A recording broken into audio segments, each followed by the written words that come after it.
Imagine standing barefoot on the Giza Plateau at noon, 4,500 years ago.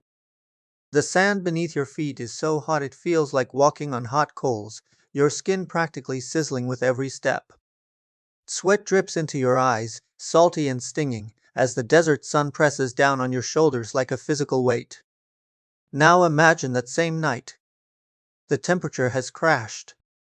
The wind cuts through your linen wrap like ice water poured down your spine. Your teeth chatter. Your fingers go numb around the rope in your hands.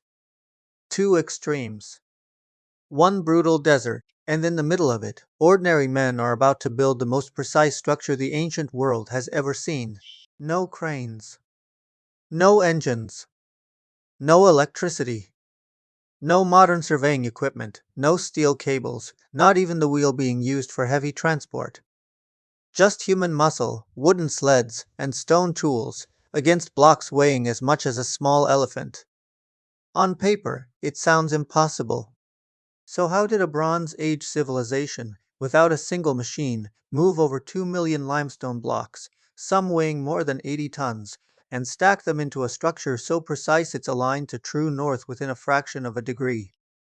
Let's uncover exactly how they pulled off one of the greatest engineering feats in human history. This wasn't a hobby project. This was survival, political survival, religious survival, and for thousands of workers, literal survival. A failed pyramid meant a pharaoh's soul would never ascend to the afterlife. It meant chaos for an entire kingdom that believed order itself depended on this structure standing. Workers who mismanaged a block could be crushed instantly, their bodies left beneath tons of stone. Miscalculate the angle by even a degree, and decades of labor collapsed into a pile of rubble. There was no room for guesswork. No second chances. It wasn't an inconvenience, it was life or death, for both the workers and the empire that depended on them. Egyptians didn't lift these stones, they walked them up. Using massive ramps built from mud brick, limestone debris, and packed sand, workers dragged multi-ton blocks up gradual slopes on wooden sleds. But here's the twist. Recent excavations near the Hatnub Quarry revealed something stunning, a steep ramp flanked by staircases and post holes, allowing workers to haul stones at unusually sharp angles using a sled and pulley combination centuries before anyone thought pulleys existed in Egypt. Dragging a 2-ton block across dry sand is nearly impossible. The friction alone would stop a team of 80 men in their tracks. So the Egyptians got clever. Wall paintings inside the tomb of Jehuti-Hotep show a worker standing at the front of a giant sled, pouring water directly onto the sand ahead of it. That single act reduced the dragging force by nearly half. Combine the ramps with the water trick, and suddenly you have teams of men moving stones that should have been physically impossible to budge. Here's why the water trick worked.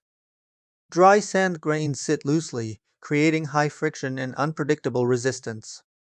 But add the right amount of water, and it creates capillary bridges between the grains, tiny surface tension bonds that lock the sand into a firmer, smoother surface. It's the exact same reason wet sand holds its shape when you build a sandcastle, but dry sand just crumbles. The Egyptians were unknowingly using basic fluid mechanics, the same principle engineers use today when compacting soil for building foundations. If moving 80-ton blocks with water and ramps sounds unbelievable, what they did with precision is even more mind-blowing. The Great Pyramid's base is level to within just 2 centimeters across more than 5 acres of terrain. No laser levels. No GPS. Egyptians achieved this using a method involving flooded trenches, filling channels with water to create a perfectly level reference line, since water always finds a flat surface. They then measured downward from that waterline. It's essentially the same principle behind modern laser levels, except their laser was gravity and water. And for the alignment, the pyramid faces true north with a margin of error smaller than most modern buildings achieve with GPS. Historians believe they used simultaneous star transits, tracking the rising and setting points of specific stars to bisect the angle and lock onto true north, all with nothing but sticks, string, and centuries of astronomical observation passed down through generations. Picture the moment the final capstone was set.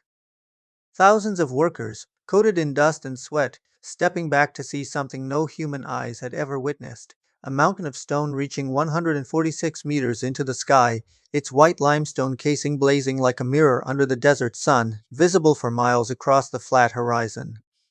For the people below, it wasn't just a structure. It was proof that human hands, sweat, and stubborn ingenuity could reshape the earth itself.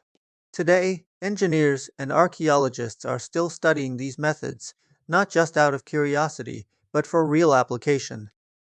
Researchers at institutions studying granular physics have used the Egyptian water sand technique to improve modern construction methods in soft or shifting terrain. Structural engineers reference the pyramid's near-perfect leveling when designing large-span foundations. Even NASA has studied ancient load distribution techniques for stabilizing structures on uneven planetary surfaces. What started as desert ingenuity 4,500 years ago is quietly shaping engineering conversations happening right now. So here's a question for you. If you were dropped into ancient Egypt with nothing but rope, wood, and water, do you think you could have figured out how to move an 80-ton block? Let me know your answer in the comments below. If this blew your mind, smash that like button, subscribe for more deep dives into the ancient world's greatest secrets, and I'll see you in the next one.